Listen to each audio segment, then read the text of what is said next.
Romans chapter number 12, bawas konti sir. Romans chapter number 12, verse 1. Romans chapter 12, verse 1. I hope matapos ko po itong naihanda, okay, for this morning. Sabay-sabay po tayo, verse number 1 lang po, Ready, read. I beseech you therefore, brethren, by the mercies of God, that ye present your bodies a living sacrifice, holy, acceptable unto God, which is your reasonable service. Tayo po ay manalangin. Our gracious and heavenly Father, thank you so much for this day na ipinagkaloob niyo po sa aming lahat. Salamat, O Diyos, sa isang linggong nakalipas, sa inyo pong pag-iingat, O Diyos, sa inyo pong pag-aalaala sa aming lahat. Dalayan ko rin po, Panginoon, na bilang inyong lingkod, na maharap po ako sa inyo at mangaral po sa inyong mga tao. Salamat, O Diyos, sa pribilehiyo, sa oportunidad na maipangaral po inyong banal na salita. Kayo po ang maitanghal, O Diyos, ngayong umaga. Hindi po ako, wag po akong makita kundi inyong salita, na kung saan ay karapat-dapat ng lahat namin pagsunod. Lord, kung meron man po kami mga pagkukulang, karumihan, mga bagay na kung saan ay hindi pa po namin naaamin po sa inyo o hindi pa po namin natatalikuran. Panginoon, tulungan niyo po kami na ilatag po, ilibigay po lahat po sa inyo upang kami makalapit ng maayos at kami makalapit, O Diyos, bilang nagkakaroon ng isang basag na puso, a broken spirit and a contrite heart. God will not despise. Thank you so much this morning. And I pray the preaching of the Word of God ay tatatak po, babaon sa aming mga puso. That this will be in our hearts. At makita po namin thy mercies this morning. Just let me pray. Amen and amen. Tayo po yung makakaupo.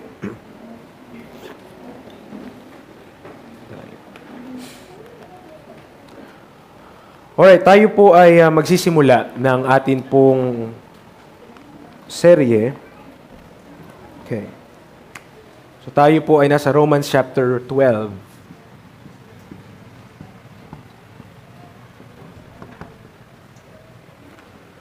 At ang atin pong magiging method ng pag-aaral ay hihimayin po natin, iisa-isahin po natin yung mga words kung kaya po natin ng atin pong text na kinukuha or ating pag-aaralan. So in Romans chapter 12 verse 1, nabasa po natin doon, sabi niya, uulitin ko po sa inyo, I beseech you therefore, brethren, by the mercies of God, that ye present your bodies a living sacrifice, holy, acceptable unto God, which is your reasonable service. So ito po sa aking notes na nakaprepare ay hanggang sa mercies of God po yung nakalagay po dito. Dahil kapag inaral natin ang Bible and we take it literally, slowly, and word by word, dun po natin mas lalong makikita yung kayamanan ng salita ng Diyos. Kung papaanong in every word na ating pinag-uusapan o lahat ng mga kasulat salita ng Diyos ay dapat po nating, ano ba tawag doon? Nginunguya. Okay. So, kaya natin may enjoy po yung bagay po na ito. So, simulan po natin. Makikita po natin yung word dyan. Yung first word na gusto ko pong i-discuss po natin ngayong umaga is the word beseech. I beseech you therefore, brethren. Okay po? So, mapapansin po natin ang Romans chapter 12 ay of course, obviously, pagkatapos ng Romans 11 at bago mag-Romans 13. Tama po ba?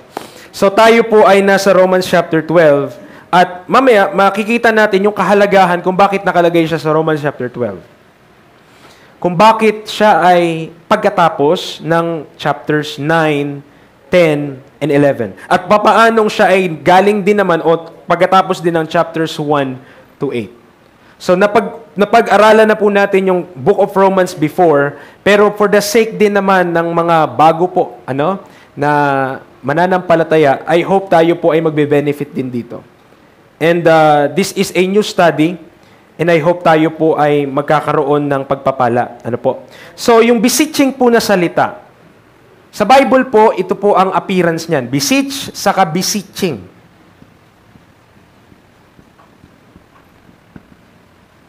Anybody na may idea about the word beseeching? Meron ba tayo idea kung anong ibig sabihin ng salitang beseech? Okay. So the nature of instruction is beseeching, mga kaibigan, mga kapatid. Tayo po bilang mga mananampalataya sa panahon pong ito, ang pakikitungo po ng Diyos ay sa pamamaraan pong ito. Ano po? Yung term na ito, yung word na ito, yung pamamaraan ng Diyos, which is the word beseech or beseeching. Sa iba pong panahon, o isa iba ring pamamaraan, ang Diyos po ay nagbibigay ng kanyang mga alituntunin sa pamamaraan o sa forma ng commandment, kautusan, batas, statutes, na kadalasan po ay ibinibigay din naman yung consequence o yung kung ano magiging resulta kapag hindi mo sinunod yung bagay na yon. Okay? So Noah Webster 1828, yun po yung ginagamit nating dictionary dahil kahit papano po si Noah Webster, yung nag-compile po ng dictionary po na yun ay isa pong Kristiyano. At yung kanya pong mga definisyon ay kinukuha niya rin sa salita ng Diyos. Binabasa niya din, nandoon po. So sabi ng diksyonaryo po, ang salitang beseeching or beseech ay to entreat. Okay? To entreat. Minsan po ba ay nakapagtingin na kayo ng salita sa dictionary at di nyo rin naintindihan kung ano yung definition? So, ano yung ibig sabihin ng beseech? To entreat. Di ba? Nakakaloko minsan, ano? Hindi mo rin naintindihan. Ano? To entreat, ano pang sabi niya? To supplicate. Sisikapin po nating maibigay sa atin ito para maintindihan nating lahat. Ano po? Hindi natin bibilisan for the sake ng lahat po ay makaunawa. Ano po? So, isa pa, binigay pa siya dito, to implore, to ask or pray with urgency. Yun yung magandang term doon. To ask or pray with urgency. Doon pa lang makikita natin na ito po yung sinusuportahan at suportado po yan ng salita ng Diyos, yung definition po na yan. To ask or pray with urgency. Followed by a person as I, Paul, beseech you. So sabi niya, usually, merong kasunod na tao, yung beseeching. Kagaya nung talatang binasa po natin, I beseech you therefore. Sino yung kasunod nun? God. The mercies of God. Okay? So, 2 Corinthians 10:1, yung sinabi niya, I, Paul, beseech you by the meekness of Christ, or by a thing as I beseech your patience. Now, sino ang hindi pa rin nakakaintindi ng word na beseech? Karamihan po sa atin. Okay? Hindi natin alam kung ano yung word na beseech. So, pag sinabi nating beseeching, mula dito sa mga definition na ating kinuha, mula sa diksyonaryo, ay mapapansin po natin na ang beseeching ay, it is a form ng pakikiusap, pagmamakaawa, paninikluhod. Ibig sabihin talagang ikaw ay marubdob na nagre-request ng isang bagay. In a form, usually, na ikaw ay nagpapakumbaba tungkol po doon. Okay? So kapag sinabi natin sa Bible, pag ginamit yung term na beseeching, ay malalim siya in a sense na ikaw ay sadyang nagpapakumbaba sa harapan ng Diyos. Ikaw ay nag-a-ask, nananalangin ng meron pong, ito usually, urgency. Pag sinabi nating urgent ang isang bagay, ibig sabihin, kailangan na yon. Tama po ba? Pag sinabi nating urgent, hindi mo na pwedeng ipagpamaya pa. O hindi pwedeng mamaya na, o hindi pwedeng bukas. Ngayon na. So, pag ginagamit yung term na beseeching, mga kaibigan, mga kapatid, ito usually ay ibinibigay para ipakita yung kaseryosohan ng isang bagay. Na yung tao o kung sino man ang nagre-request sa pamamagitan ng salitang ito, ay mapapansin natin kung gaano kaseryoso, kung gaano kakailangan, kung gaano kaimportante yung nire-request niya. Halimbawa, sabihin ko, Noriel, I beseech thee. Pakikuhanan mo naman ako ng baso ng tubig. Diba? Hindi ko naman yun, sample nga lang yun. Example. So, kapag meron ng beseeching, pwede ko naman siya utusan lang. Noriel, pakikuha nga yung tubig doon. Pero, pag sinabi mong beseeching, pwede ba? Sige naman, no. Pakiusap. Okay? So, hindi lang siya normal na request or normal na utos na, sige, punta ka doon, or hindi po. Pag ginamit ng Bible yung word na beseech, ito nga po, with urgency, marubdob siya or masasabi natin na request siya na hindi siya simpleng request lang. Kundi may pagmamakaawa, may pagluhod, may kaseryosohan at merong itong bagay po na ating isinulat po dito. Now, punta tayo sa 2 Samuel. Para makakuha tayo na idea, 2 Samuel, kung paano ginagamit yung salita pong ito sa salita ng Diyos. 2 Samuel chapter 16. 2 Samuel chapter 16. Ngayon, kung tayo po ay may Bible, mainam po at kung meron tayong notebook, isulat po natin agad yung talata so that hindi tayo malilito kung saan tayo pumupunta. 2 Samuel 16 verse 4. 2 Samuel 16 verse number 4. The Bible says, ito po. Sige po, punta muna yung iba. 2 Samuel, katabi po siya ni 1 Samuel, saka ni 1 Kings. Okay? 2 Samuel chapter 16 verse 4. Then said the king to Ziba, Behold, thine are all that pertain unto Mephibosheth. And Ziba said, tignan niyo po I humbly beseech thee, that I may find grace in thy sight, my Lord, O King. Nakita po natin doon, to beseech, may kita mo doon, isa sa mga pwede mong ilakip sa salitang beseeching ay humility. Okay? Humbleness. So sabi niya, I beseech thee. Nakita niyo yung verse number 4? I humbly beseech thee. So nakikiusap siya. Pero alinsabay ng salitang iyon ay ang pagpapakumbaba. Nakuha po natin? Pagpapakumbaba. Ano pa? Exodus chapter 3 verse 18. Exodus chapter 3 verse 18. Ngayon ating ginagawa, preacher, nag-aaral tayo sa Romans chapter 12. Bakit tayo tumatakbo sa mga talata sa Lumang Tipan? O bakit tayo tumatakbo sa ibang passages ng Scripture? Alam niyo po, ang pag-aaral ng Biblia ay line upon line. Precept upon precept. There a little and here a little and there a little. Ibig sabihin, pag tayo nag-aaral sa salita ng Diyos, maintindihan mo sa pamagitan ng pag-compare ng Scripture. Comparing Scripture with Scripture. At ikaw ay makapupunta sa pagkaunawa sa salita ng Diyos. So, Exodus chapter 3 verse 18, And they shall hearken to thy voice, and thou shalt come, thou and the elders of Israel, unto the king of Egypt, and he shall say unto him, The Lord God of the Hebrews hath met with us. And now let us go. So, nagre-request, ito yung sasabihin nyo kay Pharaoh kapag kayo pumunta sa kanya. Sabihin nyo sa kanya, hayaan mo na kaming umalis. We beseech thee. Nakita nyo sa definition natin dito, mga kapatid? Ang beseeching ay may kinalaman saan? Urgency.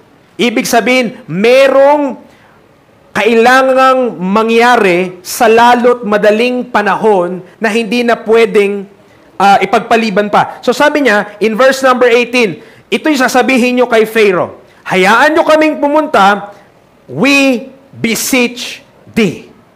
3 days journey into the wilderness that we may sacrifice to the Lord our God. Kita natin mga kapatid yun yung mga key terms na associated with the word beseeching. Una, pinakita ko sa inyo 2 Samuel 16 verse 4 na importante po na merong humility in beseeching. Okay? May humility. At the same time, in Exodus chapter 3 verse 18, there's urgency in beseeching. Nakita niyo po yun? Sabi niya, now let us go. Now let us go. Sabi doon ng talata. Also, in Nehemiah chapter 1, Nehemiah chapter 1,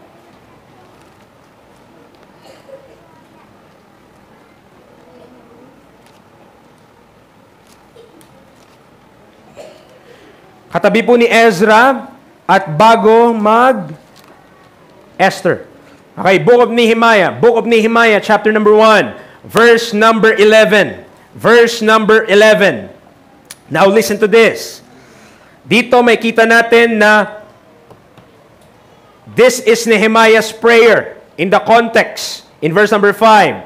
Now meron ng beseech doon. Babasahin ko in verse 11. Sabi niya, O Lord, I beseech thee, let now thine ear be attentive to the prayer of thy servant, and to the prayer of thy servants, who desire to fear thy name and prosper. I pray thee, thy servant this day, and grant him mercy in the sight of this man, for I was the king's cupbearer. Okay, may kita po natin dito. Hindi lamang humbleness, okay? Yun yung mga term associated with beseeching. Hindi lamang humbleness, hindi lamang urgent or urgency, kundi meron din tayong tinatawag na prayerfully. Dito yun nakalagay na, oh. Prayerfully, mga kaibigan, mga kapatid. At siya ay nananalangin, kanino po? Si Nehemiah ay nananalangin kanino? Sa Panginoon. Sabi niya, Panginoon, I beseech thee. Let now thine ear be attentive to the prayer of thy servant. Okay? So when we are studying about beseeching, mga kaibigan, mga kapatid, we are talking about isang pamamaraan, isang paghingi ng favor, isang pagre-request mula sa isang tao o mula sa Diyos na nalalaman natin na sila lang ang makakagawa nun or makakatupad nun. Ano ibig sabihin, preacher? Kaya ka nga nagbibisit sa kanya eh. Kasi sila lang yung pwedeng tumupad nung nire-request mo. Nakuha po natin? So kapag ang tao ay nagbibisit sa Diyos, inaamin ng tao na ang Diyos lang ang makasasagot sa kanya pong katanungan o sa kanyang request. No? So when we are beseeching, and usually, mga kaibigan, mga kapatid, usually, ang beseeching po sa Old Testament, ang tao po ang lagi nakikiusap sa Diyos. Importante pong maintindihan yun. Kagaya nung kay Nehemiah. Nakita niyo po? Ang tao po, so tao sa Old Testament, ano po? Before the cross. So ito na lang, lagyan natin ng cross, so that you have a distinctive mark. Before the cross, ang tao ang nagbibiseech. Kung tama yung ano natin, grammar, God. O Diyos, kahabagan mo kami, I beseech thee, O Lord, wag mong pahintulutan na kami makonsume, wag mong pahintulutan na kami mawasak, wag mo kami pahintulutan na kami. Ganun po. Ang tao, simple lang po ang tao, ang nakikiusap, ang naninikluhod, ang umaasa sa Diyos. Siya yung nagre-request sa Diyos, sa lumang tipan. Nakakasunod po ba? Before the cross, ang tao po ang gumagawa noon. Dahil alam niya, ang Diyos lang ang kayang sumagot kung ano man yung kanyang pinagdaraanan. Pero alam niyo po, sa ating panahon, God beseeches man.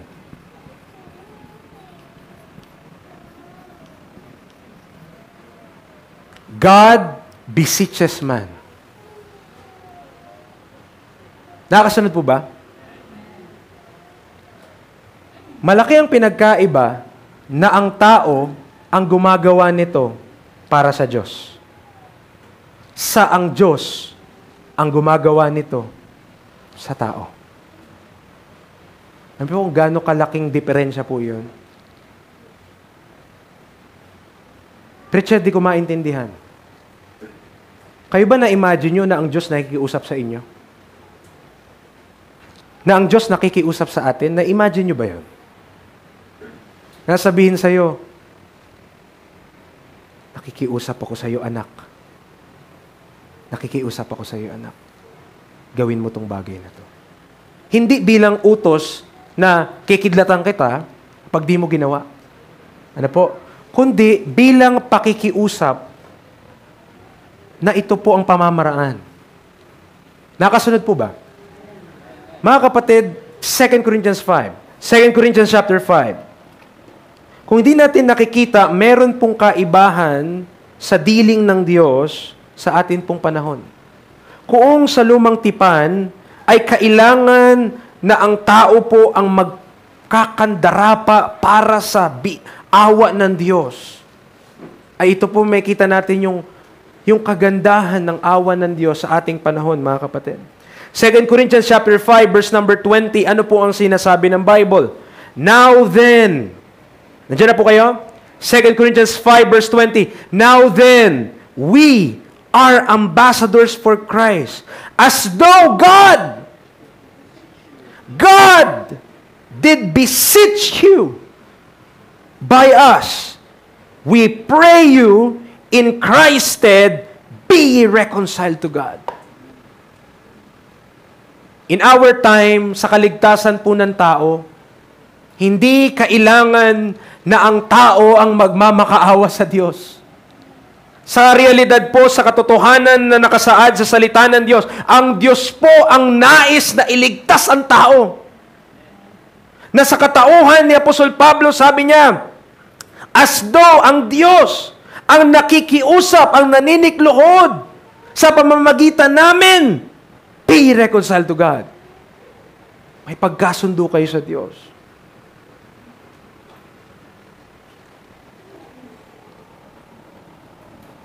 Kung maiintindihan lang natin kung gaano tayo pinagpala sa panahong ito, na ang Diyos mismo ang nakikiusap, mga kapatid, mas lalo nating mamahalin ng Panginoon. Dahil may kita natin na hindi puwersa ang ginagamit ng Diyos. Hindi signs and wonders na ilulubog yung bahay mo, ganyan, or kung ano man ginagawa sa Old Testament para lang makuha ang attention mo. Ang Diyos sa ating panahon, ang ginagamit niyang pamamaraan, ito, beseech. Beseeching. Okay? Iba po sa inyo, hindi ko alam kung puyat, lutang, o hindi talaga naiintindihan lang kung ano yung ating pinag-uusapan. Pero please bear with me. This doctrine, beseeching, mga kaibigan, mga kapatid, ay napakahalaga sapagkat nakikita natin kung papaano tayo tinatrato ng Diyos o papaano yung kagustuhan ng Diyos na tayo po ay abutin. 2 Corinthians chapter 6 verse 2. 2 Corinthians chapter 6 verse 2. Sa atin pong panahong ito, unawain po natin na pwede nating masabi ayon sa salita ng Diyos na ang atin pong panahon ay araw ng kaligtasan. Okay? Ano sabi niya? For he saith, I have heard thee in a time accepted, and in the day of salvation have I succored thee. Behold, now is the accepted time. Behold, now is the day of salvation. Now, ginagamit natin yun loosely kapag pinag-uusapan natin na masave na kayo, maligtas na kayo, believe on the Lord Jesus Christ, kasi ngayon ang araw ng inyong kaligtasan. Yes, ginagamit natin yun as that application. Pero gusto ko pong paintindi sa atin na the day of salvation is not a specific na araw na August 25, 2024, na ito yung araw na masasave ka. No, day of salvation talking about the whole duration of the dispensation of the grace of God. Meaning to say, nung ang tao, yung revelation ng Diyos ay ibinigay niya kay Apostol Pablo at ang mga tao ay sasampalataya lang kay Kristo para maligtas. Day of salvation na simula nun hanggang sa panahon po natin ngayon. It is the day. Pwede pa lang ang day, mahaba. Amen. Hindi siya specific na isang araw lang talaga na, itong day na ito, August 25, this is the day of salvation. Yep. Personally, kung kailan ka na-save, of course, that you could tell na ayun ang araw ng aking kaligtasan. That's the day of my salvation. Pero pag binasa natin yung 2 Corinthians chapter 6 verse 2, the day of salvation is referring to this whole duration. To this whole duration. Since the cross of Christ, mga kaibigan, mga kapatid, na ang tao sasampalataya kay Kristo, magkakamit ng buhay na walang hanggan, that's the day of salvation. And during this day of salvation, ang Diyos ang nagbibisit sa tao. Ang Diyos ang nakikiusap sa tao. Another in Ephesians 3 verse 2, just to supplement yung day of salvation po na iyon, Ephesians chapter 3 verse 2, ang sabi po ng Bible ay ito. If ye have heard of the dispensation of the grace of God, which has given me to you word. So, wag po nating imamamistake. Ang dispensation po ay hindi time. Ang dispensation po ay hindi panahon. Okay? Dispensation ay administration, pamamaraan, kung ano yung dealing ng Diyos. Now, during the day of salvation, ay nagdi-dispense ng grace ang Diyos. Okay? This day of salvation, God is dispensing His grace to mankind. Nakakasunod po tayo? So, mula dito sa cross, until panahon na ito, August, ano ngayon? 25?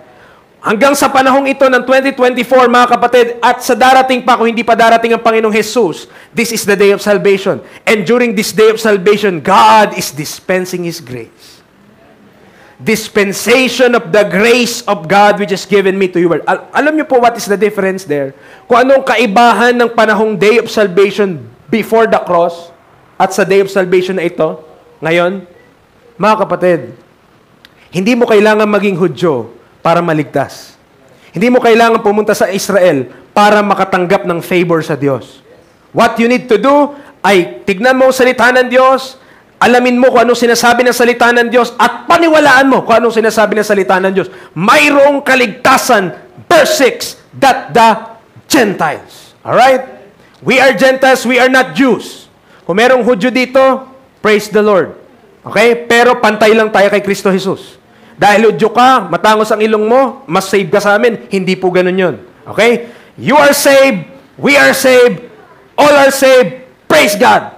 Okay? Praise the Lord. Because we are living in the day of salvation, dispensation of the grace of God. Okay? So, ang mga Gentiles, mga kaibigan, mga kapatid, may plano ang Diyos. Gusto niya iligtas sa ating panahon. Nakikiusap po ang Diyos. 2 Peter chapter 3, verse 15. 2 Peter chapter 3 verse 15. 2 Peter chapter 3 verse 15.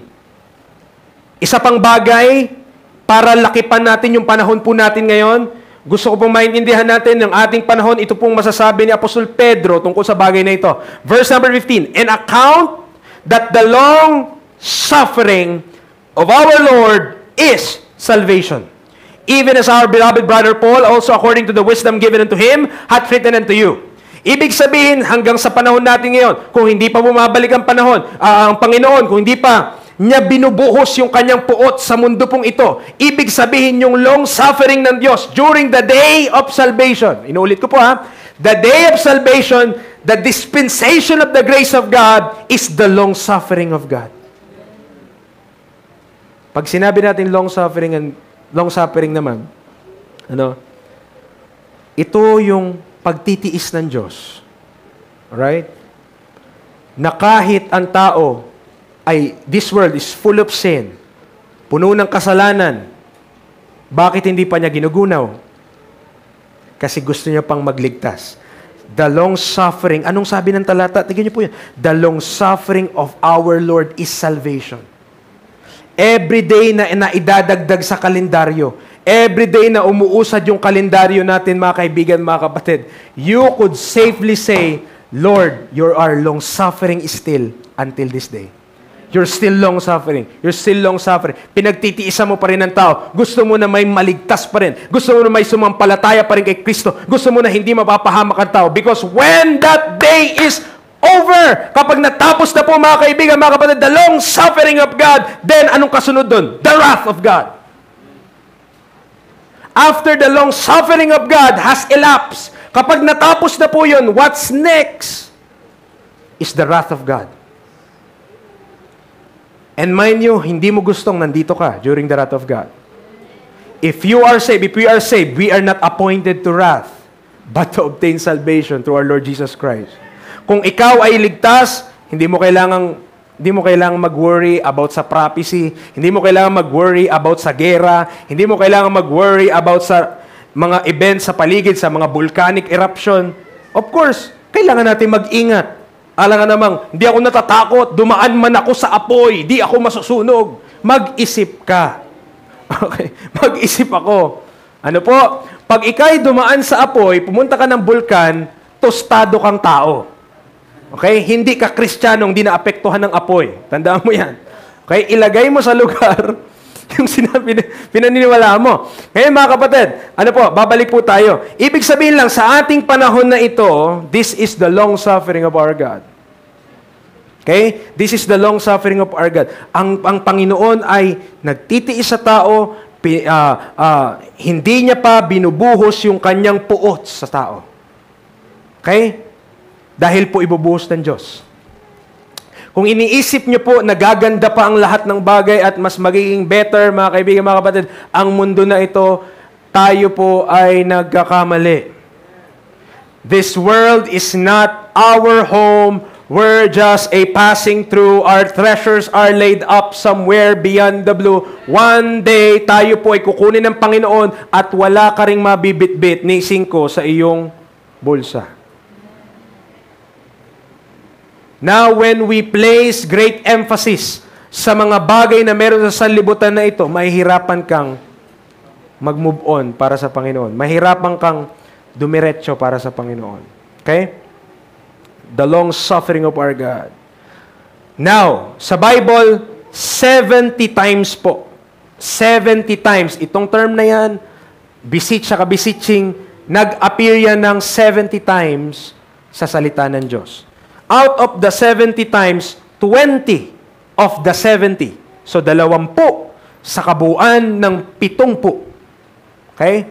20 out of 70 na nag-appear po yung word na yan or words na yan sa Pauline epistles. Meaning, Romans to Philemon, 20 times nandun nakalagay. Yung word na beseech saka beseeching. Yung iba, kalat-kalat na. From Genesis to Revelation.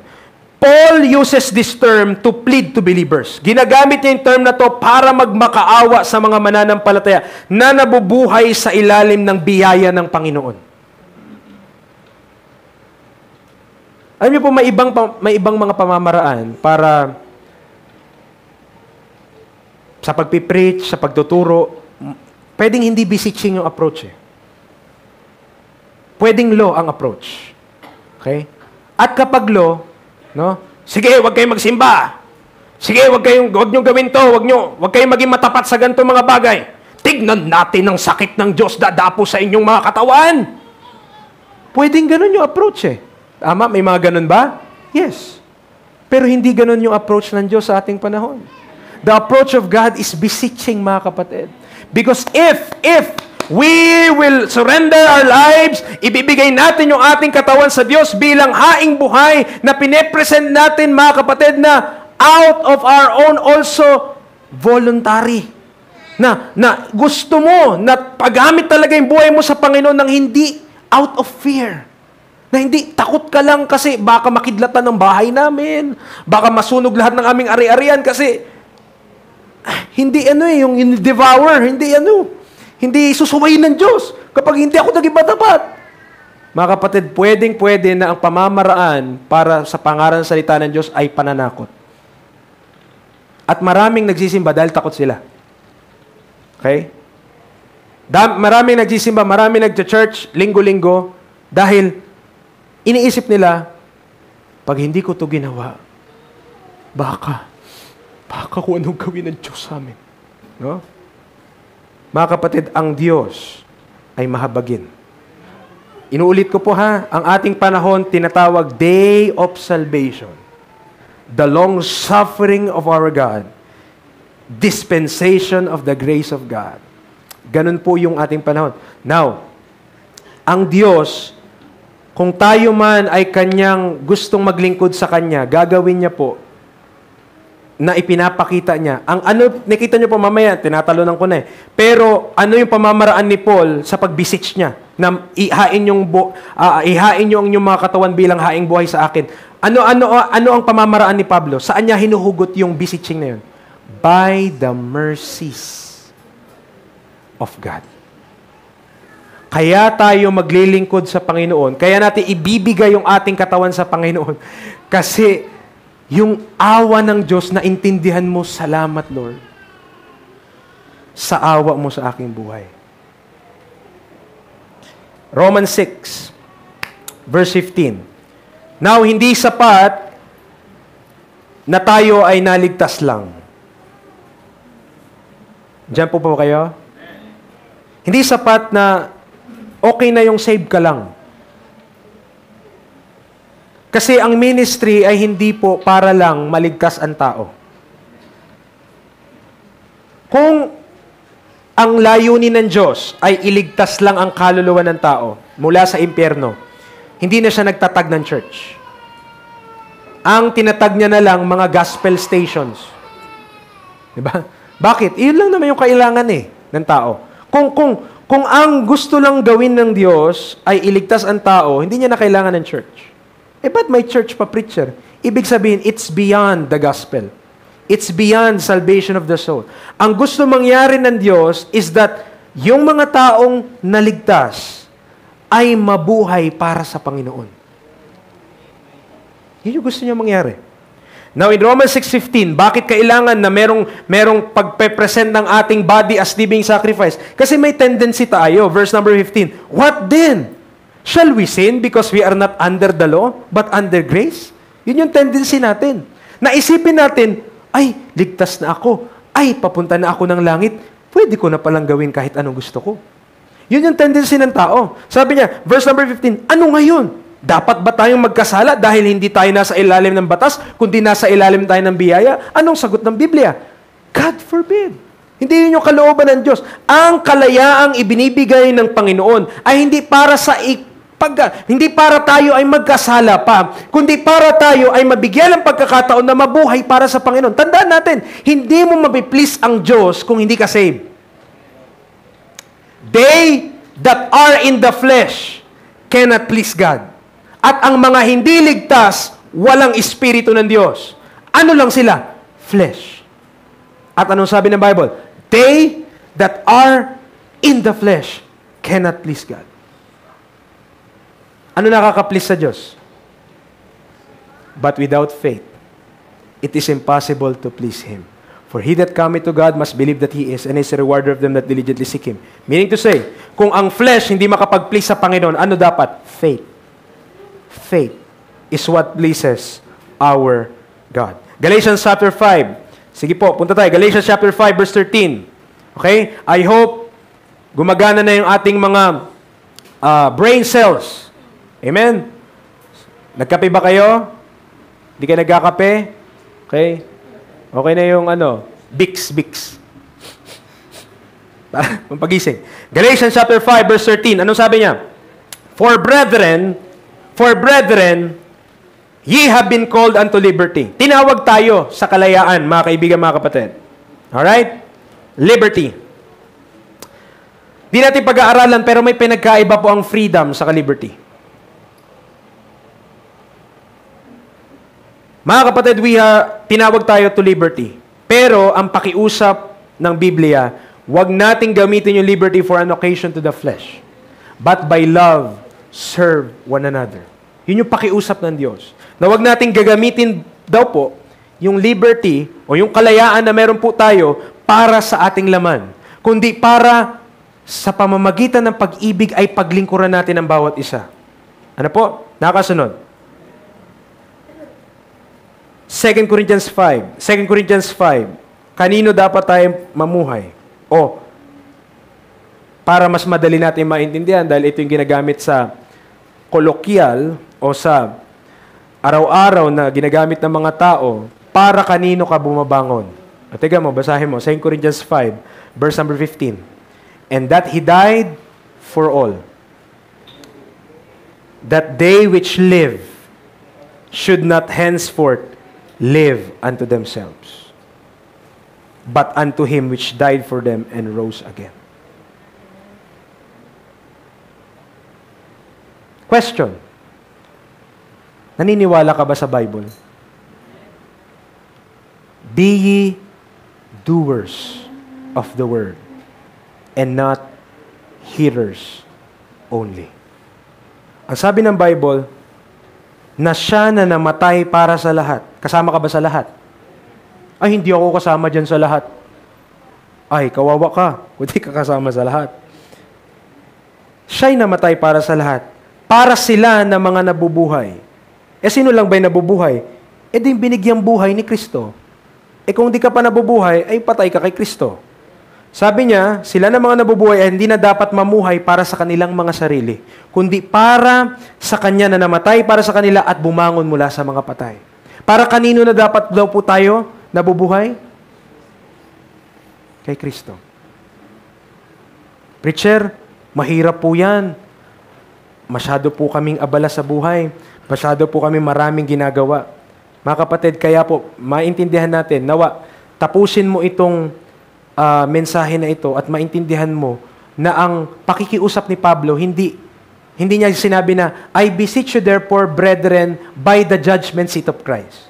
Okay? I beseech you therefore, brethren, by the terror of the Lord. I beseech you therefore, brethren, hindi ganun yung pamamaraan niya. Ang pamamaraan niya, I beseech you therefore, brethren, by the mercies of God. At nawa, wag mo kong tutulugan kapag nandoon na tayo sa mercies of God. Okay? So, nakita natin yung beseeching, nakasunod po ba? Okay. Yung beseeching po na ito, intindihin po natin ito, mabilisan lang sa point na ito, ay para po sa brethren. I beseech you therefore, brethren. Kung hindi ka pa brethren, di pa yun para sa iyo. Dahil hindi nire-request ng Diyos sa mga hindi saved na ibigay nila yung kanilang mga katawan sa Diyos. Ang nire-request ng Diyos sa mga hindi saved, sumampalataya ka kay Kristo Jesus. Magkaiba yon. Bakit po? Sapagkat kung hihingi na ng Diyos yung katawan ng isang tao na hindi paligtas, ang aakalain ng tao, yun yung pamamaraan ng Diyos para siya ay magkaroon ng relasyon sa Diyos. Yun yung magiging iisipin ng tao na, ay, para pala ako i-masave, kailangan pala ibigay ko ang aking katawan bilang haing buhay. Kung hindi pa po tayo ligtas, wala pa po tayong katiyakan ng kaligtasan, hindi po para sa inyo yung command na ating pinag-uusapan sa Romans 12 verse 1. Ang command ng Diyos sa atin, yun nga po, yung sinabi sa 2 Corinthians 5 na binasa natin kanina, we pray you in Christ's stead, be ye reconciled to God. Yun yung command sa mga hindi pa ligtas. Pero kung ligtas ka, ito. Romans 12 verse 1. Kung kinoconsider mo ang sarili mo that I am part of the brethren, then this verse is for us. Pero kung hindi pa tayo brethren, mga kaibigan, mga kapatid, hindi to para sa'yo. Huwag mo istresin ang sarili mo. Istresin mo yung sarili mo. Ligtas na ba ako? Okay? Sapagkat kung hindi pa tayo ligtas, then hindi po concern ang Diyos kung maglilingkod ka sa Kanya o hindi. Ang concern ng Diyos, yung kaluluwa mong mapapahamak at hindi mapupunta sa langit at hindi makakapiling ng Diyos. Yun yung concern ng Diyos sa inyong kaluluwa ngayon kung hindi ka pa ligtas. Pero kung ligtas ka na, ang concern niya yung iyong katawan, ihain mo sa Kanya. Nakasunod po ba? Mga kapatid, hindi natin maluloko ang Diyos. Hindi natin maluloko, hindi po nagkakaroon ng utang na loob ang Diyos sa tao. Na dahil gumawa ka ng mabuti, o meron kang ginawang pagsunod sa salita ng Diyos, ay sasabihin ng Diyos na, sige, ligtas ko na nga ito, nakakaawa naman eh. Hindi ganon. Ang sabi ng Biblia, Jesus is the way, the truth, and the life. No man cometh unto the Father, but by Him. So kung hindi ka daraan kay Kristo, hindi ka po papapasukin ng Diyos. Dahil ang pamamaraan ng Diyos ay kay Kristo Jesus. Romans 1:7. Tignan niyo po nasa Romans 12 tayo. Babalikan ko Romans chapter 1. Ano po ba ang address nung epistle na ito? In verse number 7, to all that be in Rome, beloved of God, hindi nagtapos doon, called to be saints. Grace to you and peace from God our Father and the Lord Jesus Christ. So, pag pinag-aralan natin ng Book of Romans, it is addressed to the saints in Rome. Ito po ay ipinadala para sa kanila ng mga santo sa Roma. Ito po ang tanong ko sa inyo, kung ang santo ay patay, paano mo papadalahan ng sulat? Para kang nagsulat ngayon, para sa mga bangkay sa sementeryo. Biyaya at kapayapaan mula sa ating Panginoong Hesus. Hindi ganun, tama? Nagsusulat ka sa buhay. Bakit mo susulatan yung patay? Tama? So, ang sulat ni Pablo para sa mga santo, ibig sabihin yung saints dito sa verse number 7 ay hindi po mga santong patay. At lalo't higit, hindi po mga ribulto ito. Ang mga santo pong ito ay mga humihingang santo. merong buhay at nagtatrabaho pa nga. Mga santo. Ano po? Kung hindi po natin alam, iyan po ay isa sa atin pong mga pagkakakilanlan bilang mananampalataya. Tayo po ay saints. Kahit di mo paniwalaan yung sarili mo, saint ka. Ako saint? Mas mukha pa akong demon. Mas mukha pa ako. Diba?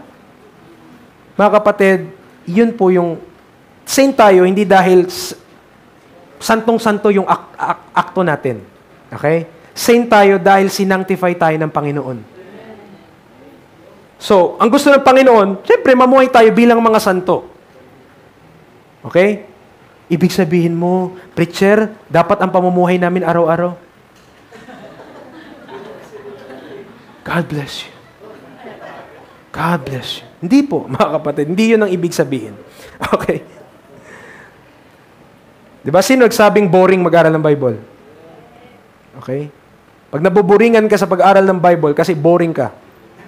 Hindi dahil boring ang Bible. Okay, Romans 1:16. Now, to the saints, para sa mga santo ito na nasa Rome, of course, binigay na rin sa atin, tayo po ay kaparehas nila ng kaligtasan eh. So tayo po ay may parehas na aplikasyon. Ibig sabihin, kung anong nakasulat dito, pwede natin i-apply po sa atin. Ngayon, verse number 16, dito po natin nakuha yung talata na sinasaulo natin, For I am not ashamed of the gospel of Christ. For it is the power of God unto salvation to everyone that believeth, to the Jew first and also to the Greek. Ano po yung kapangyarihan ng Diyos para maligtas ang tao? Gospel of Christ. Bakit? Verse 17, nandoon yung katwiran ng Diyos. For therein is the righteousness of God. So itong mga saints na nasa Rome, kaya sila tinawag na saints, is because they believe the gospel of Christ.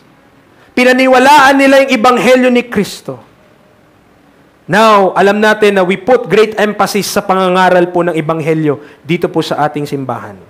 Sapagat ito po yung pundasyon ng paninumbalik ng tao sa Diyos. Kung wala po tayong tamang kaunawaan tungkol sa ebanghelyo, ang mga utos o instruction din naman na matatagpuan natin in Romans 12:1 at sa mga susunod pang mga talata ay magiging ritualistic, legalistic at religious lang. Wala kang pinagkaiba sa mga nagpoprosesyon sa labas. Na taon-taon, nilalabas nila yung kanilang mga... Ba't nila ginagawa yun? Bakit? Ano nakukuha nila doon? Tama? It's just a ritual. Nakasanayan, naging tradisyon, naipasa, tinanggap, ginawa, inulit-ulit. Tama? Pero nasaan ang Espiritu ng Diyos doon? Wala. Wala. Nakasunod po tayo? Kapag hindi natin naintindihan ng gospel at nag-church-church tayo, naglingkod-lingkod tayo, isipin natin, ritual lang yan. Legalistic lang yan. O religious lang yan. Hindi po nilayon ng Diyos na paglingkuran siya ng mga hindi saved. Ang gustong maglingkod ng Diyos para sa Kanya, yung mga tinubos niya na po. The redeemed saints ay binigyan niya ng oportunidad para po siya ay malugod. Hindi po pwedeng sundin ang Romans 12:1, okay, ng kahit sino lang. Kung gagawin nila yon, gawin nila. Pero wag kang umasa na masisave ka dahil dyan. Okay? Sige, dahil ito'y pag-aaralan natin, sabi ng Bible, kailangan gawin ko ito. Okay, Romans 12, sundin mo. Pero hindi po yan ang salvation ng kaluluwa. Ito po ay tumutukoy na sa atin ng serbisyo sa Diyos. Service na po ito. At ang kaligtasan ay hindi po sa paggawa para sa Diyos. Ang kaligtasan po ay pagkaunawa sa gawa ng Diyos para sa tao. Nakasunod po ba? Kung hindi ka paligtas, tignan mo yung Ephesians 1:13. Anong sabi doon? In whom, tinutukoy niya si Kristo Jesus. Ye also trusted. After that, you heard the word of truth, the gospel of your salvation. Narinig mo yung gospel of your salvation. And this gospel is speaking about anong ginawa ni Kristo para po sa atin. Doon sa krus, paano siya namatay, paano siyang nilibing sa ikatlong araw na buhay na magmuli, at ang kanyang blood, His precious blood, the eternal blood of Christ, cleanseth us from all our sins. Yun po yung propitiation for our sins, and not for our sins only, but also for the sin of the whole world. Kailangan natin maintindihan that this gospel, yung ginawa ni Kristo Jesus, is the way of God para masave ang tao. Acts 16:30-31. Sirs, what must I do to be saved? Believe on the Lord Jesus Christ, and thou shalt be saved, and thy house. Paano masisave yung thy house? Mag-believe din sila on the Lord Jesus Christ. Hindi sila automatic na save dahil lang nag-believe yung isa sa bahay. Ay, nag-believe ako sa Panginoon. Save na rin yung mga kamag-anak ko. Hindi po. Alright? Believe on the Lord Jesus Christ and thou shalt be saved. Thy house, believe din on the Lord Jesus Christ. No? Para po. So, pero may hope na sila. Bakit? May save na sa bahay eh. Kung merong tao na ligtas sa isang tahanan, mas malaki na yung chance na masave yung iba doon. Bakit? Ikaw na yung ligtas, ikaw yung saint, ikaw yung sanctified. Ibig sabihin, tayo yung may mensaheng dala-dala. Now, bakit ka magiging may pakialam dito? Baka ayaw nilang maniwala kasi ganyan ka eh. So, tayo ay tinuturuan pa rin ng Panginoon na kung paano tayo mamumuhay kasi gusto ng Panginoon na ang ating pamumuhay ay sumasang-ayon sa kung sino siya. At kung ang Diyos ay banal, gusto niya, tayo ay banal. Kung ang Diyos ay maunawain, gusto niya, tayo ay maunawain. Kung ang Diyos ay mapagmahal, gusto niya, tayo ay mapagmahal. Amen? Nakasunod po ba? So ulitin ko po ha, ang beseeching po na ito ay tumutukoy, ay tumutungkol, ang pinatutunguhan ay sino? Brethren. If we are not saved, hindi tayo brethren. Okay? Hindi pa tayo brethren. Ang command, be ye reconciled to God. Pero sa mga saved, present your bodies as living sacrifice. Okay? Nakasunod po ba? Now, punta tayo. Romans 12, verse number 1. Okay. Tinatamad na ba kayo agad? Hindi pa, di ba? Gusto niyo pa mag-aral? Romans chapter 12, verse 1. Anong sabi niya? I beseech you, therefore, brethren, by the mercies of God. Generally, pag pinag-usapan po natin ang awa ng Diyos, ang habag ng Diyos, tandaan natin na ang Diyos ay mahabagin. He is merciful. Okay? He is the Father of mercies. Sa 2 Corinthians 1 verse 3. Sa Bible, 44 verses. If I am not mistaken, 44 verses mong makikita yung term na He is good and His mercy endureth forever. Nabasa niyo yun pag nababasa kayo ng Book of Psalms? For He is good, and His mercy endureth forever. 44 times yon. Ang ginagamit kong pang-search ay yung Blue Letter Bible sa online. So kung gusto niyo i-search, sige, tignan ko nga kung tama yung sinabi ni preacher. He is good, His mercy endureth forever. Ay, oo nga, 44 times. Okay? So may kita doon kung ilang beses nabanggit or ilang beses pong nag-occur yung isang phrase, yung isang word sa Bible. At mga kapatid, isipin nyo, kung sabi nga ng Bible, in the mouth of 2 or 3 witnesses, let every word be established. So kung 2 beses nabanggit, importante yun. 3 beses, mas na importante yun. Yung mercy ng Diyos sa Bible, hindi lang naman po 40 times binanggit yun eh. There are multiple occurrences of the word mercy sa salita ng Diyos. Meaning to say, our God is a merciful God. Safe ba yung sabihin? Safe ba na sampalatayanan yun? Yes. My God is a merciful God. Okay? However, tignan niyo po yung Romans 12. Tignan niyo. Meron akong hindi pinansin na word. Ano yung nilagpasan kong word? Kasi beseech. Brethren. Tama? Ito ngayon, pag-uusapan natin, mercies of God. Ano yung nilagpasan ko? Therefore. Okay?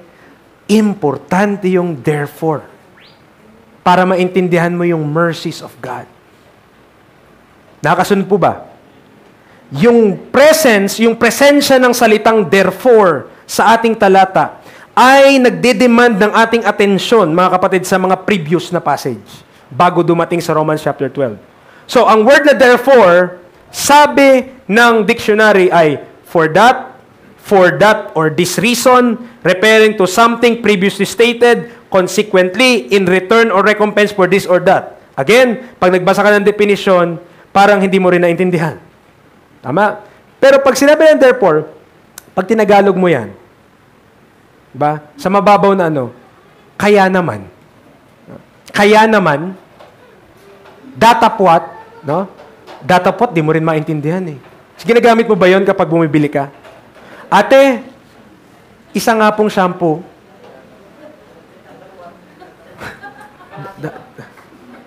No? Pwede mo ba? Araw-araw ba yung binabanggit? Datapwat, ate, dahil kulang ang aking dala, ako ay babalik muna sa aming tahanan, subalit nakalimutan ko rin. Di ba hindi na? So, kaya naman mga kapatid, sa mababaw na pagkaunawa, yung salitang therefore, pag tinagalag mo, kaya naman. Kaya siya nailagay dahil sa nakalagay bago siya. O, halimbawa, ganito po yun. Nadapa ang bata. Kaya naman, siya'y nasugatan. Pag in-English mo yon, hirap. Okay, therefore, may sugat siya. Okay? Kaya naman nagkasugat siya. Kasi bakit siya nagkasugat? Yung dahilan kung bakit siya nagkasugat ay nadapa siya. So pag sinabi mong pag nilagay sa Bible ang therefore, ang dahilan kung bakit nakasulat yung kasunod nun, dahil sa nakasulat, bago yun. Okay? Kaya naman, sabi niya, kaya naman. Kaya nailagay yan. So binasa natin, Romans 12 verse 1. I beseech you therefore. Nakikiusap ako sa inyo. Therefore, kaya ako nakikiusap sa inyo dahil, okay, sa awa, mercies, by the mercies of God. Na saan mo matututunan yung mercies of God? In the immediate context. Babalik lang tayo ng saglit sa Romans 9 to 11 at titignan natin kung anong tinutukoy niya pag sinabi niyang mercy. Yung mercy of God ay titignan mo lang sa mga talatang previous para maintindihan mo bakit sinabi ni Pablo, therefore, kaya ako nakikiusap sa inyo, therefore, by the mercies of God.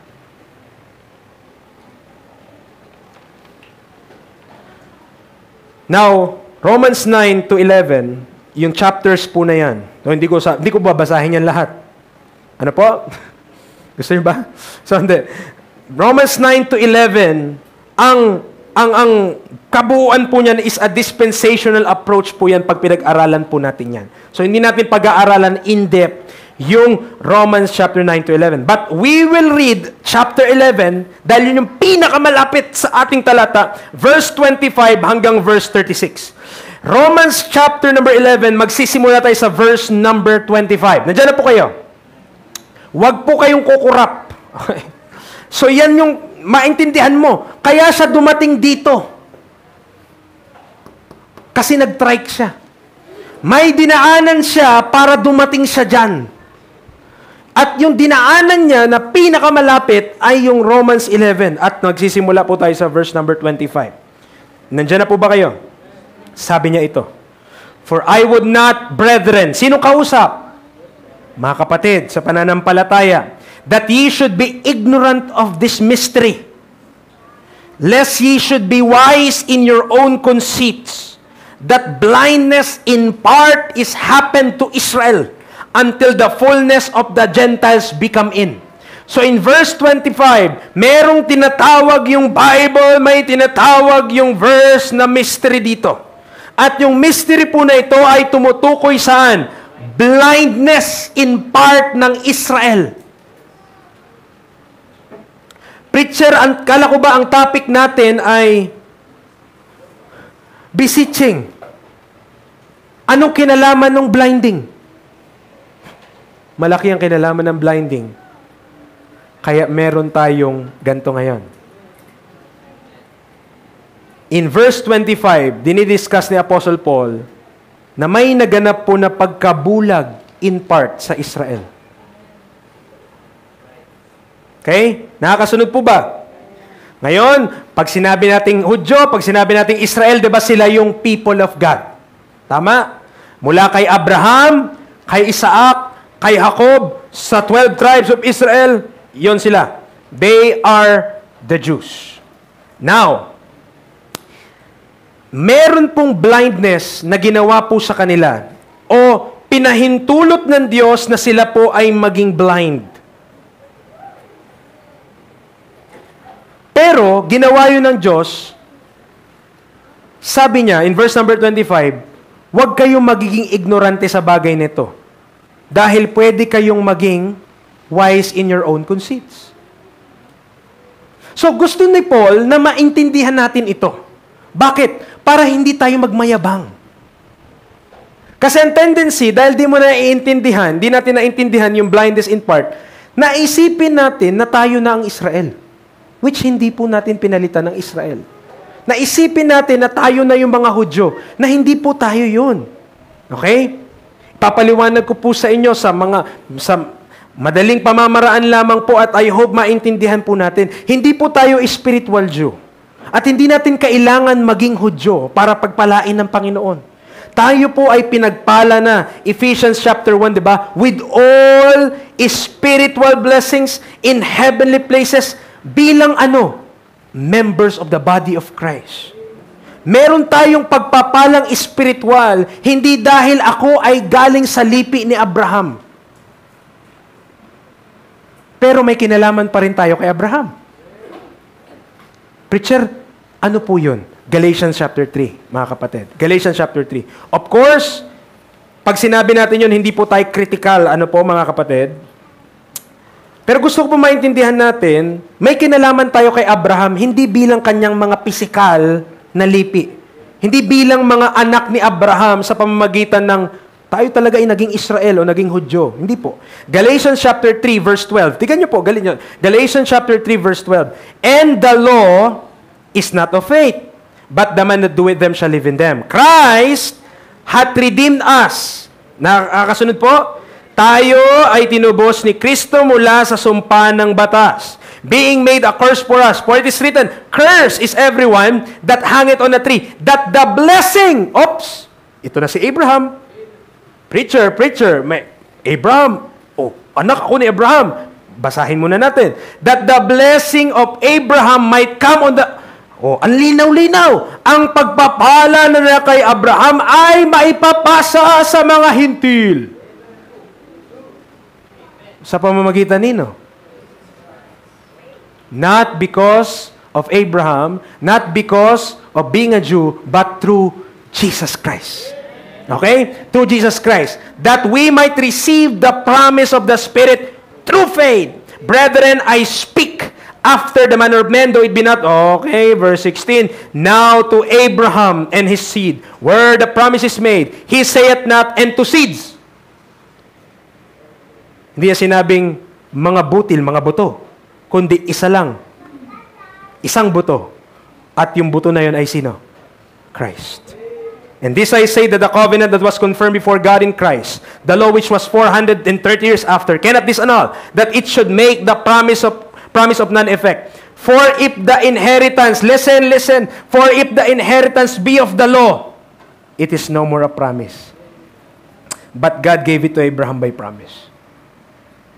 Tayo ay blessed bilang mga Gentiles, may kinalaman sa Abraham. Pero yung connection natin kay Abraham, hindi physical, kundi through Christ.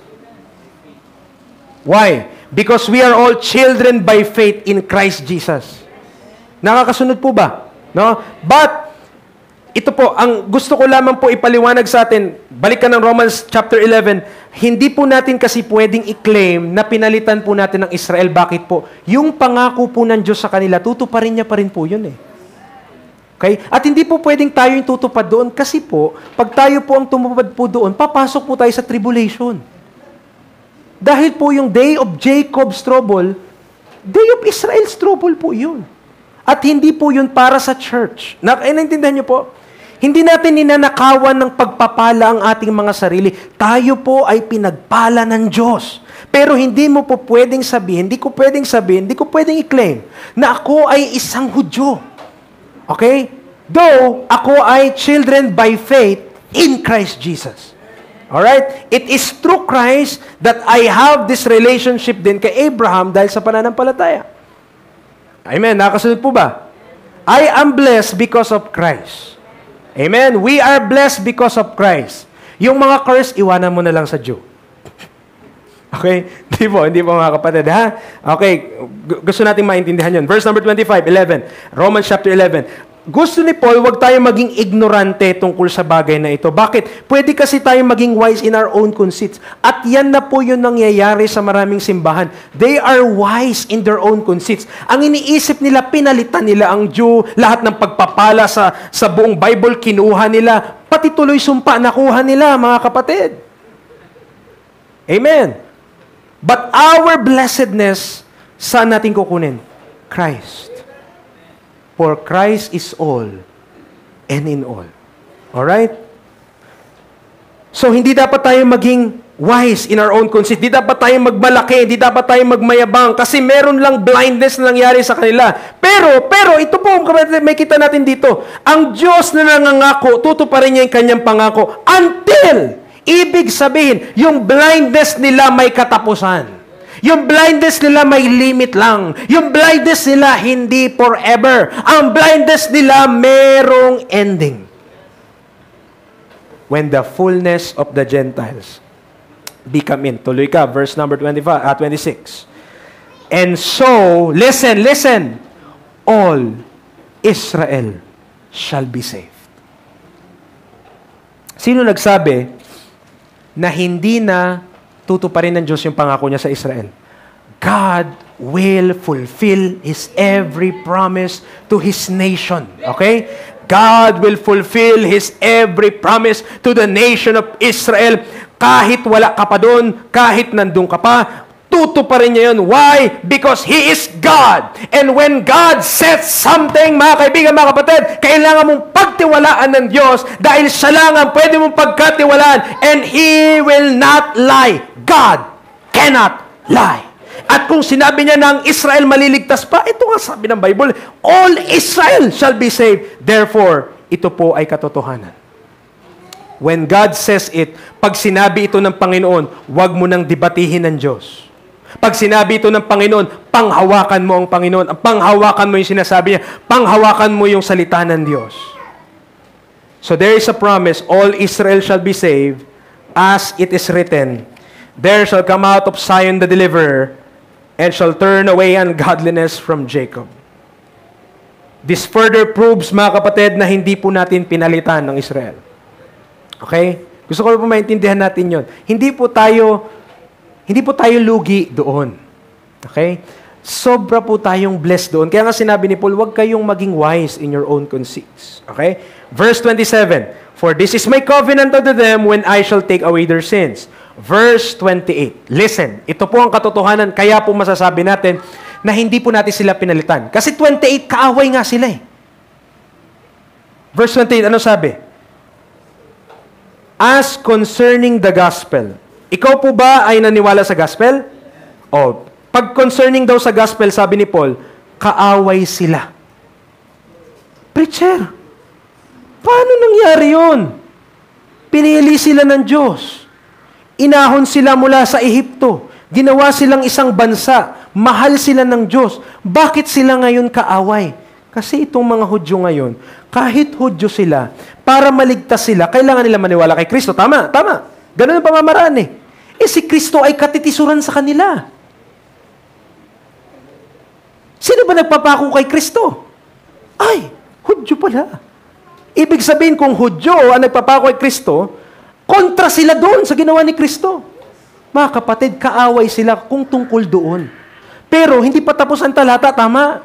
Kaaway sila tungkol sa ebanghelyo, pero pag pinag-usapan ng election, pag pinag-usapan yung pagpili ng Diyos sa kanila, sila po ay beloved. They are beloved for their father's sake. Mga kapatid, ang bayan ng Israel, mahal po sila ng Diyos.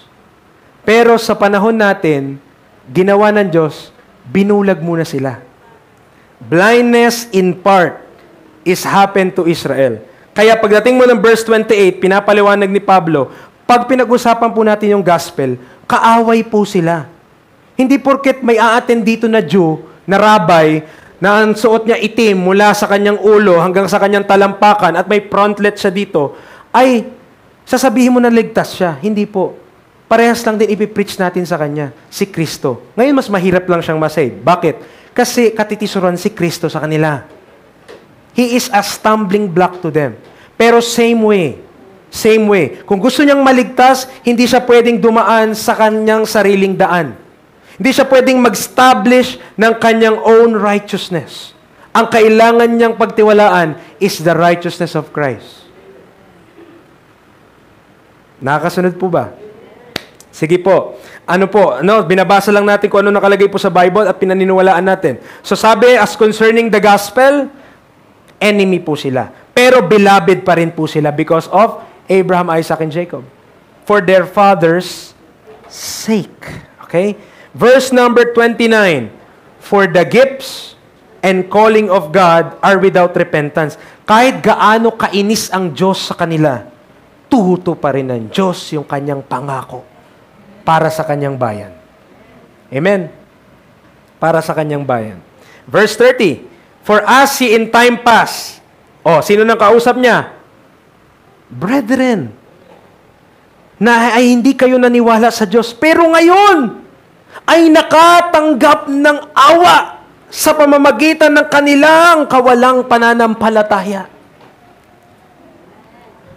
Tayo ay nakatanggap ng awa, mga kapatid, dahil, mga kapatid, ito po, nireject nila si Kristo Inayawan nila si Kristo.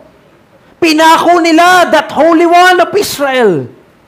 They have crucified and slain that just one, that cornerstone, the chief cornerstone, the Lord Jesus Christ, for the nation of Israel. Pero ang ginawa ng Diyos, dahil sa kanilang ginawa, basa pa tayo, even so have this also now not believed, that through your mercy they also may obtain mercy. Verse 32. Kung meron kang ilalife verse, mga kapatid, tungkol sa kaligtasan, pwede mong i-consider ang verse 32. Anong sabi ng Bible? For God had concluded them all in unbelief. Kawawa naman sila. Kinonsider sila ng Diyos, lahat sila kinonsider silang unbeliever. Yun po ibig sabihin nun. Concluded them all in unbelief. Ibig sabihin, nung tinignan niya yung bayan na siyang lumikha, yung bayan na siyang nagligtas, yung bayan na siyang nag-ahon mula sa Ehipto at naging isang dakilang bansa, nung tinignan niya sila, sabi ng Bible, lahat kayo unbeliever. Grabe. Lord, bakit mo ginawa yun? Basahin mo yung kasunod. That He might have mercy upon all. Kapatid, kaya ginawa ng Diyos yun para maawa, para yung habag ng Diyos para sa lahat na. Kasi hindi i-reveal ng Diyos, hindi niya ipapakita, hindi niya ibubuhos yung kanyang biyaya sa lahat kung hindi unbeliever lahat. Kung hindi in unbelief ang nation of Israel, bakit po? Kasi po sila ay the chosen people of God. Sila yung pinili Okay. This is the chosen people. Israel is the chosen people of God. Hindi ka po chosen people of God. Preacher, ano pala kami? Kundi kami chosen people of God. Ang identity, kaya po ini-emphasize natin, your only identity is in Christ. Because in the flesh, wala tayo. Let us compare Romans 9. Romans chapter number 9. Papunta pa lang tayo sa exciting part. Romans chapter number 9, verse number 3 to 5. Now, kung titignan mo, what is the resume of these people? Ano yung pagkakakilanlan ng mga taong ito? Who are the nation of Israel? Who are the Jews? Ang sabi ng Romans chapter 9, as Paul being the Jew, ito yung kanyang testimony or ang kanyang patotoo tungkol sa kanyang bayan. Sabi niya, for I could wish that myself were accursed from Christ for my brethren, my kinsmen according to the flesh, who are, tama ba tayo? Israelita ating pinag-uusapan? Sabi niya na mga Israelita, nasa kanila, to them pertaineth, ano pong pertain sa kanila? Ano yung may karapatan sila? Adoption. Ano pa? Glory. Ano pa? Covenants. Ano pa? Giving of the law. Ano pa? Service of God. Ano pa? Promises. Sino pa? Whose are the fathers. At ito ang mabigat. Idikdik natin yan sa ating isip. Si Kristo pumunta to seek and to save that which was? Sino yung lost sa context? The lost sheep of the house of Israel. It's not us. Okay? It's not us in the first place. Pero may kita mo yung beauty. Preacher, bakit pala tayo ngayon may kaligtasan? Ay, teka ka lang kasi. Kumalma ka lang. Relax. Okay? Ano sabi niya?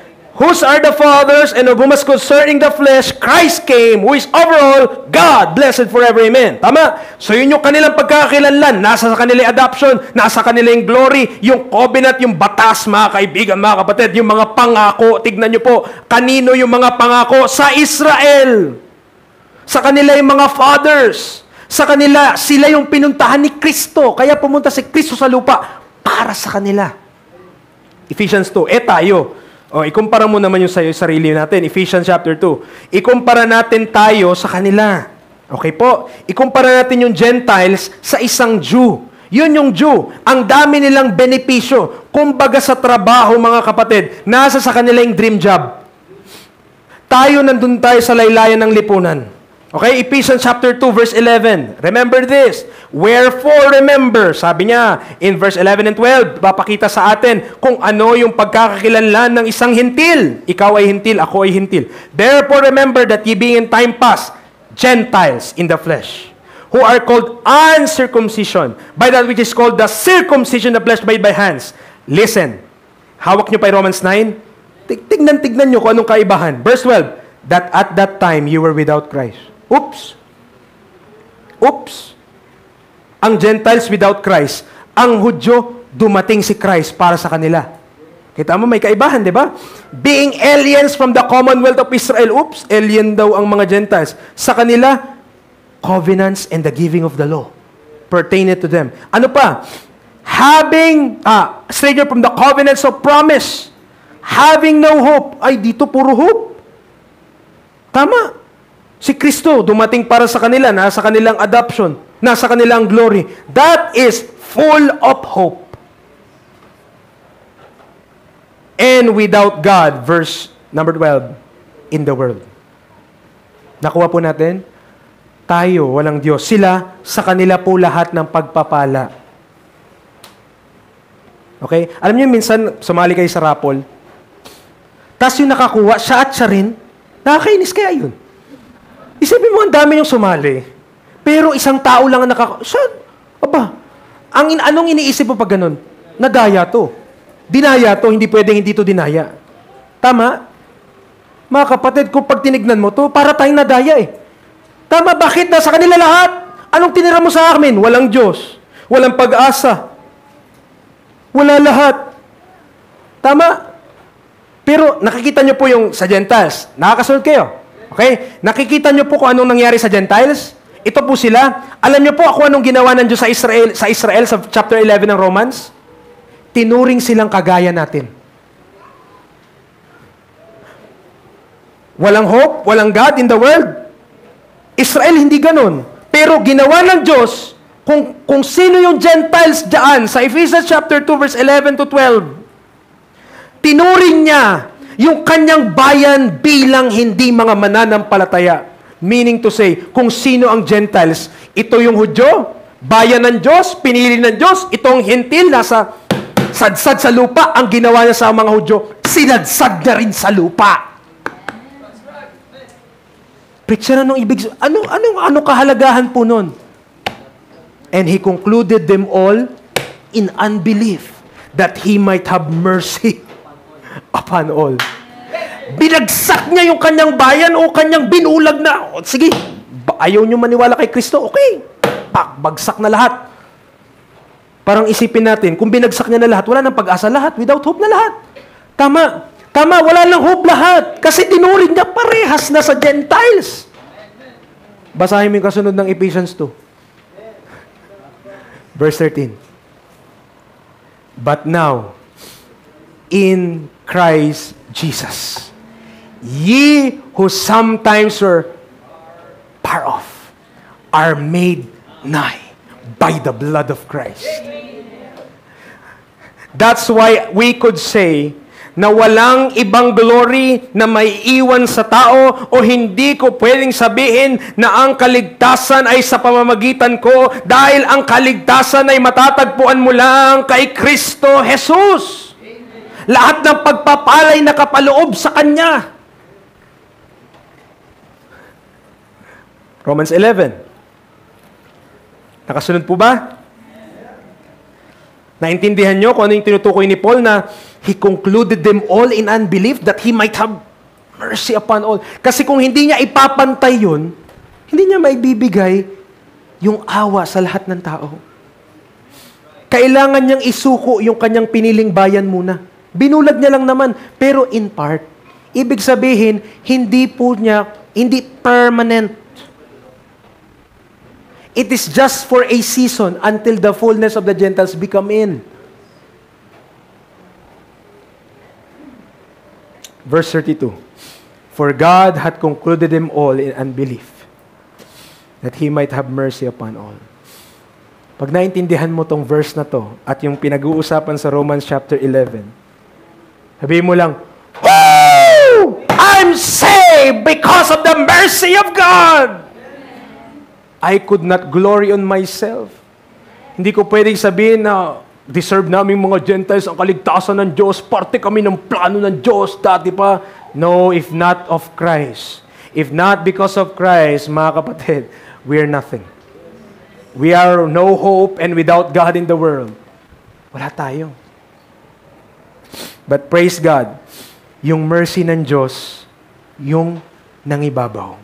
Yung mercy ng Diyos, yung nag-overshadow sa lahat, na kahit yung Israel na tinanggihan siya, pinako pa si Kristo, dapat nga parusahan niya na yun eh. Pinako niyo si Kristo, siya nga yung tagapagligtas niyo. Dapat hinayaan niyo nila yung mga Romano na ipako siya. Pero hindi. Sila yung nagpako eh. So, kinunclude ng Diyos, unbeliever sila. Di sila naniwala eh.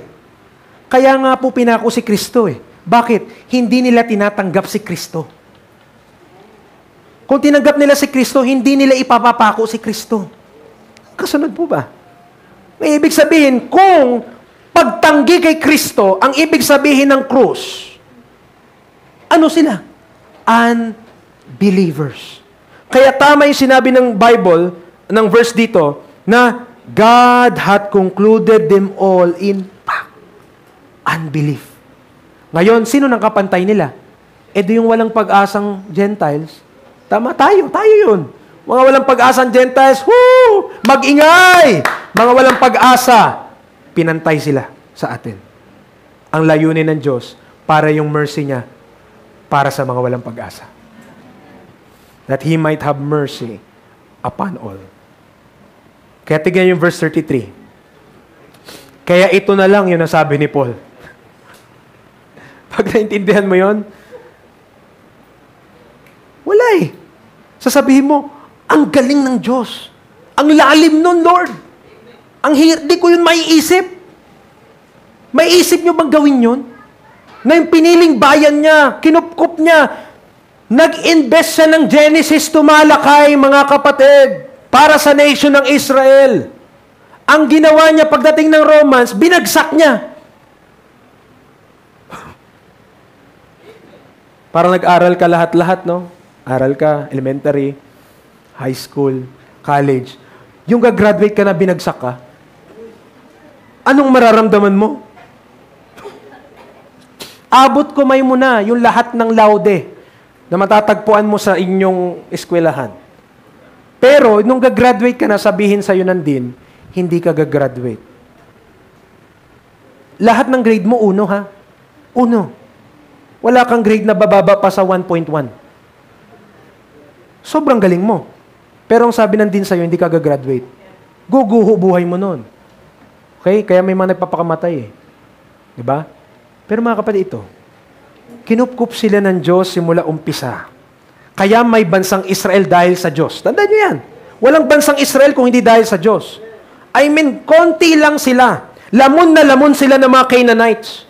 Lamon na lamon sila ng mga nakapalibot doon sa bansang Israel. Kung titignan mo nga sa mapa yung Israel, isang nuclear attack lang yun eh. Pulbos na yun. Ang liit lang nun sa mapa eh. Pero bakit nakakasurvive sila? Tandaan mo to, dahil sa Diyos yun. Yung bayang kanyang pinili, kanyang inaruga, kanyang minahal. Anong ginawa niya sa ating panahon? Binagsak niya muna. Binagsak niya. Para ano, Lord? Para kalimutan sila? No, nabasa na natin, tutuparin niya yung pangako niya sa kanila. Hindi niya tatalikuran sila. Pero, ang gusto niya munang gawin, yung mga matagal na panahon ng walang pag-asa, magkaroon ng pag-asa. Oh, the depth of the riches. Ano yung riches na tinutukoy niya dito? Both of the wisdom and the knowledge of God. Kapatid, magtiwala tayo sa karunungan ng Diyos. Kasi yung hindi natin kayang maintindihan, kaya ng Diyos. Ito nga, hindi ko nga alam kung naintindihan nyo yung pinag-usapan natin eh. Pero, kung meron kang maiiwan dito sa ating pinag-uusapan ngayon, yun lang yung mercy ng Diyos, sapat na yun. That God is so merciful na hindi ako karapat-dapat na ang Jew na kanyang minahal, pinantay niya sa akin. Ginawa niya ring unbeliever that He might have mercy upon all. Oh, the depth of the riches, both of the wisdom and knowledge of God. How unsearchable are His judgments and His ways past finding out. Kung nagkaroon ng nanguhula bago mangyari ang lahat ng bagay na ito, kung pinapila lahat ng mga anghel sa krus, tinanong sila ng Diyos, okay, anong hula nyo? Anong mangyari pagkatapos nito? Anong mangyari pagkatapos nito? Walang makakahula na ang gagawin pala ng Diyos, mercy upon all. Kahit si Satan, di niya mapipigure out. Bakit? For who hath known the mind of the Lord? Verse number 34. For who hath known the mind of the Lord? Or who hath been His counselor? Alam niyo po, sabi ng isang talata, for who hath known the mind of the Lord? But we have the mind of Christ. Sa panahon pong ito, we could know what's the will of God. We could understand because we have the mind of Christ. For who hath known the mind of the Lord, or who hath been His counselor? Or who hath first given to Him, and it shall be recompensed unto Him again? Verse 36, mga kaibigan, mga kapatid, huwag kayong kukurap. Okay? Nag-enjoy po ba kayo? Okay lang yan. Alam nyo, man shall not live by bread alone, but by every word that proceeded out of the mouth of God. Alright? So sabi niya, verse 36, isa pang life verse. Pwede nyo gawin yung 32 life verse, 36 life verse. For of Him, and through Him, and to Him are all things, to whom be glory forever. Amen. Preacher, paano naging life verse? Hindi ko naintindihan kung ano yun. Of Him, through Him, to Him. Ano yun? When we say of Him, sa Kanya galing lahat ng bagay. Pag sinabi natin through Him, kaya po, mayroon pang mga bagay ngayon dahil ina-uphold niya. He is the sustainer of everything. Kaya ang mga planeta hindi nagkakabanggaan. Kaya ang gravity hindi nagre-reverse. Isipin nyo, isang araw natutulog ka, biglang re-reverse yung gravity, untog ka ngayon sa kisame nyo. Ngayon, kung manipis-nipis lang yun, ay lilipad ka na. Tama. Kaya po may order sa universe. Kaya po may order ang lahat ng bagay at hindi po nagkakaloko-loko ito lahat. It's because it is through Him. Una, of Him. Lahat ng bagay, galing sa Diyos. And ang sabi niya, verse 36, for of Him and through Him. Kaya ka may buhay ngayon, kaya may hininga pa tayo ngayon, lahat ng bagay na meron tayo ngayon, kaya meron pa niyan, it's through Him. Ano preacher to Him? Lahat po, babalik sa Diyos. Ultimately, lahat na nanggaling sa Diyos, babalik sa Diyos. That's why it's a very, very wonderful verse, mga kapatid. Kaya, nasabi na lang ni Paul sa dulo, of Him, through Him, to Him all things, to whom To God be glory forever. Amen. Mga kapatid, wala pong glory sa atin. Amen? Kung ipapagamit natin yung ating buhay sa Panginoon, sasabihin mo rin sa dulo, to whom be glory forever. Amen. Kanino yung glory? Not to men, not to me, not to anyone else. At one day, lahat ng tuhod, every knee shall bow, and every tongue shall confess that Jesus Christ is Lord, to the glory of God the Father. Alam niyo po mga kapatid, ang buhay natin dito mabilis lang. Saglit lang tayong magiging tao. Saglit lang tayong, parang mali yun ah. Saglit lang yung buhay natin bilang tao. Kasi tao pa rin naman tayo kahit mamatay tayo. Okay. So, saglit lang yung ating buhay dito sa mundo. Tama? And that verse says, simula nung pinanganak ka, of Him ka. Galing ka sa Diyos. Nung nabubuhay ka, kaya ka nabubuhay, is through Him. At kapag kukunin ka niya, it's to Him. That we henceforth not live unto ourselves, but unto Him who died and rose again for us. Nakasunod po? Now, if we understand yung worthiness ng Diyos, kung gaano ka-worthy ang Diyos, mga kapatid, sa lahat ng bagay, hindi ba tama lang na ihain natin ang ating mga katawan sa Kanya? Hindi ba tama lang na sa liwanag ng lahat ng diniskas natin tungkol din sa awa ng Diyos, kung sa Kanya naman lahat ng bagay, di tama lang na yung katawan ko, ipagamit ko sa Kanya. Sapagkat sa Kanya naman galing lahat.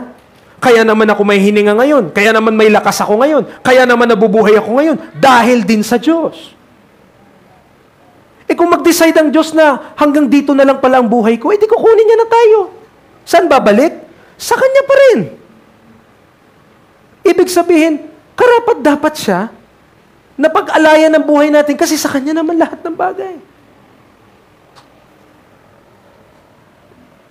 Tayo ay binibisich in light of the fact sa liwanag ng mercy ng Diyos na kahit po hindi natin deserve ang kahit na ano, kundi ang puot ng Diyos ay magkakaroon siya. He will have, Romans 9:15, patapos na po tayo. Romans 9:15, tigan niyo sabi ng Bible, for He saith to Moses, at kung ano ang sinabi ng Diyos kay Moses, it is still true today. Amen. Anong sabi ng Diyos kay Moses? I will have mercy on whom I will have mercy. And I will have compassion on whom I will have compassion. Kung pinili ng Diyos ng lahat ng tao, pagkalooban niya ng awa niya, that's my God. Amen? That's my God. Now, because of this undeserved mercy, deserve mo ba yung mercy ng Diyos? Deserve ba natin na tayo ay kahabagan ng Diyos? Yung binasa natin sa Romans 11, the answer is no. Amen. Now, hindi mo deserve yun. Ang request lang ng Diyos, present our bodies as living sacrifice, holy, acceptable unto God, which is your reasonable service. Mula sa Romans 11:36, nating binasa, siya ang nagmamay-ari ng lahat ng bagay. Pero hindi niya yun ginamit as the beseeching power. Ibig sabihin, I beseech you therefore, brethren, by the creation of God. Hindi. Also, alam natin na babalik tayo sa Kanya. Tama? Pero hindi niya rin sinabi na, I beseech you therefore, brethren, by the judgment of God. Kundi ang ginamit niya, anak, ito yung kabutihan ko sa iyo. Pwede mo ba akong paglingkuran dahil naging mabuti ako sa iyo? Pwede ba? Tandaan nyo, beseeching yan. Di naman yan, sinasabi niya na, I instruct you or else you die. Hindi naman yun ah. Ang sabi ng Bible, I beseech. Therefore, nakikiusap ang Diyos. Anak, yung mercy ko ba kulang pa sa'yo? Nagkulang ba ako sa'yo? Kulang pa ba yung pag-ibig ko sa'yo? Hindi pa ba sapat yung mercy ko sa lahat para magtulak sa'yo? Para ihain ang iyong katawan bilang haing buhay sa akin? Di po ba sapat na yon? Tama po? Sapat na. What a God. What a forbearing, loving, understanding, and long-suffering this God is. Oh, what a Savior. Oh, gracious Lord. Tayo po ay manalangin. Lord, salamat po.